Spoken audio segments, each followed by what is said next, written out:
Eh bien bonjour, aujourd'hui dans notre nouvelle leçon, nous allons parler du carré du pion. Alors, le carré du pion, qu'est-ce que c'est? Eh bien en fait, c'est un carré imaginaire qui nous aide à savoir si le roi pourra arrêter le pion avant qu'il ne fasse promotion, comme ceci. Donc voici le carré du pion. En fait, c'est un carré imaginaire, mais les couleurs vous aident à le représenter. En fait, dans cette situation, le roi noir ici, il va courir après le pion blanc avant qu'il ne fasse dame. Si le roi, à un moment donné, peut rentrer à l'intérieur du carré jaune, eh bien, le roi arrêtera le pion avant qu'il ne fasse dame. Bien sûr, ce carré va se rétrécir au fur et à mesure que le pion approche de la case de promotion, comme ceci. Donc là, le pion avance et on voit que le roi noir ne pourra jamais rentrer à l'intérieur du carré. Et les blancs vont pouvoir faire une dame et donc gagner la partie. Alors, on reprend maintenant la même position, sauf que cette fois-ci, c'est au noir de jouer. Et vous voyez que le roi noir rentre à l'intérieur du carré. Alors, s'il peut rentrer à l'intérieur du carré, eh bien, il arrêtera le pion, ou peut-être qu'il n'empêchera pas de faire promotion, mais soit il arrêtera le pion, soit il éliminera la dame juste après sa promotion. Voyez, petit à petit, le carré diminue, mais le roi noir reste toujours à l'intérieur du carré, et les blancs sont arrivés à faire dame, mais la dame n'a pas survécu. Alors voici une nouvelle position. Alors là, comme le pion n'est pas sur un bord, le carré est plus difficile à tracer. Mais c'est exactement la même chose ici. Il suffit de compter le nombre de cases qu'il y a pour aller jusqu'à la case de promotion. Et petit à petit, donc 1, 2, 3, 4. Donc voici, on trace la diagonale qui va jusqu'à la ligne de promotion. Et ainsi, on peut terminer le carré.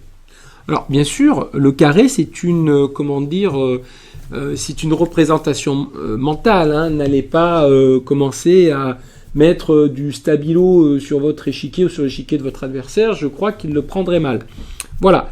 Donc, si le roi, dans cette situation, arrive à rentrer dans le carré jaune, il pourra arrêter le pion. Sinon, le pion fera dame. Donc voilà, donc on reprend notre schéma de tout à l'heure. Voilà. Donc vérifions, est-ce que le roi rattrape le pion? Eh bien oui, puisque regardez, il se trouve à l'intérieur du carré, donc il va arrêter le pion. Alors la flèche rouge indique que le chemin le plus court, c'est la diagonale, et qu'il faut scrupuleusement suivre cette diagonale pour parvenir à arrêter le pion, comme ceci. Et encore une fois, la dame ne survit pas.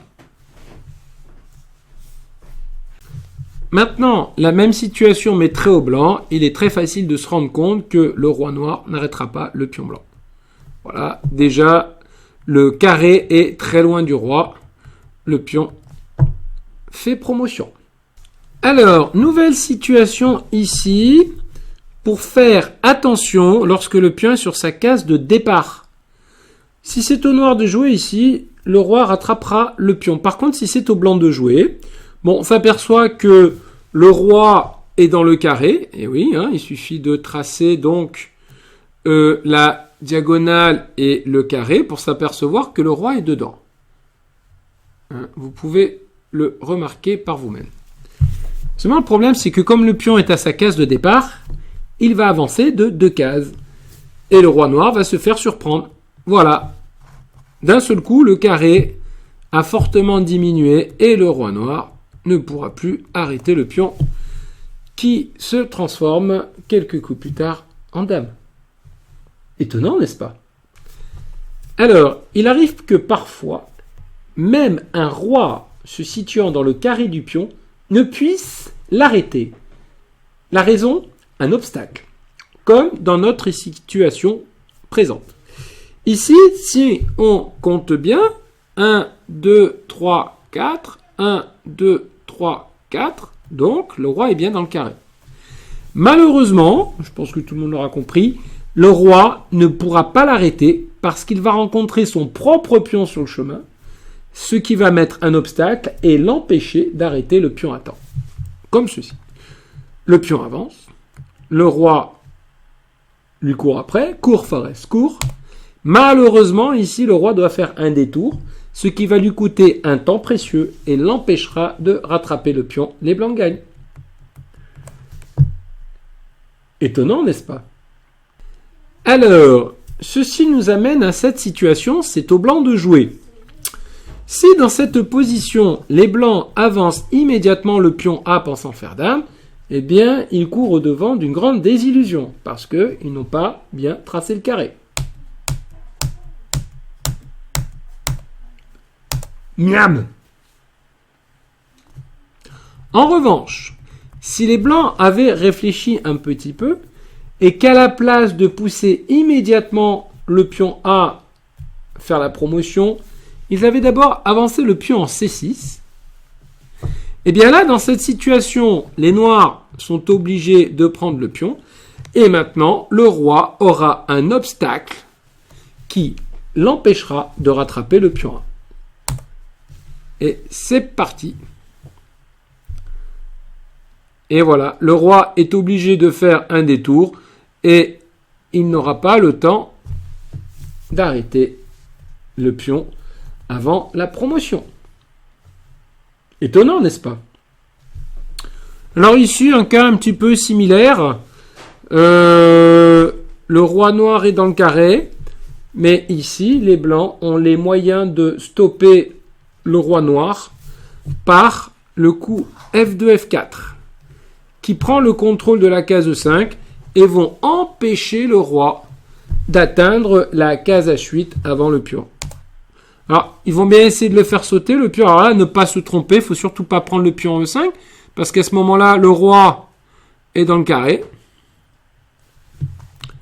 Mais ici, il faut laisser le pion tranquille et pousser tranquillement le pion H. Et il s'envole à la promotion. Il est à noter que par contre, le roi, ici, situé ici, contrôle parfaitement les pions F qui n'ont aucune chance de faire dame. Les blancs gagnent. Cool! Alors, dans bien des finales, le pion ne peut aller tout seul à dame, comme ici. Si les blancs poussent le pion, le roi noir est dans le carré et il se fait rattraper par la patrouille. En revanche, ici, par rapport aux autres exemples, le roi blanc est très bien placé puisqu'il accompagne son pion et même il lui ouvre le chemin. Et il va tenir le roi noir hors du carré, comme ceci. Le roi ici, il monte. Et qu'est-ce qui va se passer?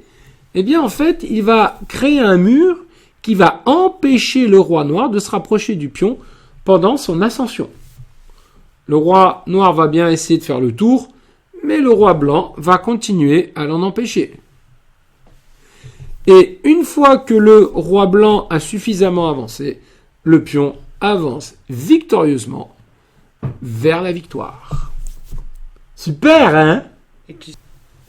Alors, dans certains cas, deux pions doublés comme ici, c'est-à-dire deux pions l'un derrière l'autre, peuvent avoir des propriétés intéressantes car elles peuvent créer un mur vertical. Là, dans cette situation, regardez bien, les blancs gagnent malgré le fait que le roi noir soit dans le carré. Il suffit d'y aller directement avec les pions. Le pion A5 avance en A6, le roi rentre dans le carré, mais dans cette position, le pion A4 avance en A5, et maintenant, il y a une barrière qui empêche le roi noir de passer. Et l'autre problème des noirs, c'est qu'ils doivent jouer. Et le fait de devoir jouer, ça va forcer le roi à s'éloigner des pions, et à ce moment-là, le pion A6 va victorieusement à dame. Et voilà. Et voilà. Dans cette situation, c'est au blanc de jouer. Alors, on a l'impression que le pion va se faire rattraper et croquer tout cru par le roi noir. Ce qui est le cas, hein, si c'est au nord de jouer, puisque les noirs joueraient immédiatement le roi et le mangeraient au tour suivant. Mais là, le roi blanc a juste le temps de revenir sauver son pion et l'escorter jusqu'à la promotion. Comme ceci. Donc, roi G5, roi D6, roi F6. Et là, maintenant, le roi noir ne peut empêcher la promotion. Alors déjà, il ne peut pas venir en D7 parce que la case est interdite par le pion blanc. Donc, il va tenter de passer par C7 pour revenir ici en 8. Il est toujours dans le carré. Mais là, après un petit coup de roi F7, les deux cases d'avancée du pion sont contrôlées par le roi blanc et les noirs sont impuissants à empêcher la promotion. Et chose très importante, le roi blanc protège sa dame lors de la promotion. Les blancs gagnent. Allez, encore un tout petit effort et c'est presque fini. Alors, un dernier exemple pour venir illustrer cette leçon sur le carré du pion. C'est au blanc de jouer dans cette situation. Alors, il y a un pion ici qui a l'air dangereux, mais pour le moment, le roi noir le tient en respect. Et si jamais ici les blancs avancent directement le pion E5, ça ne marche pas. Pourquoi ? Le pion prend, mais le roi est dans le carré et va arrêter le pion. Ici, en fait, il faut temporiser avec le roi blanc pour mettre les noirs dans ce qu'on appelle un zugzwang. Alors, c'est une notion qui est apparue au cours de cette leçon. Je ne l'ai pas nommée, parce que ça ferait vraiment l'objet d'une leçon tout entière, mais le thème a été indirectement abordé. Le zugzwang, en fait, c'est une situation dans laquelle un camp est obligé de jouer et de perdre. Et c'est le cas ici. Après l'excellent coup, roi F3. Alors, pourquoi roi F3 ? Eh bien, parce que ça force les noirs à jouer. Et la seule pièce que les noirs peuvent jouer ici, c'est le roi sur la case H3. Seulement, en jouant le roi sur la case H3, les noirs ont éloigné leur roi du pion E4, qui maintenant peut s'élancer à l'assaut de la promotion.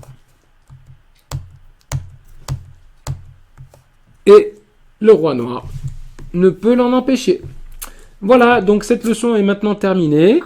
Alors, c'est une leçon très importante sur la stratégie des finales, sur le rôle d'un pion passé, sur le rôle du roi en finale. On a abordé des thèmes qui sont très importants.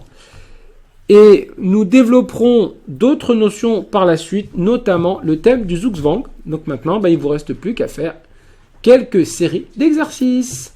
À très bientôt. Salut!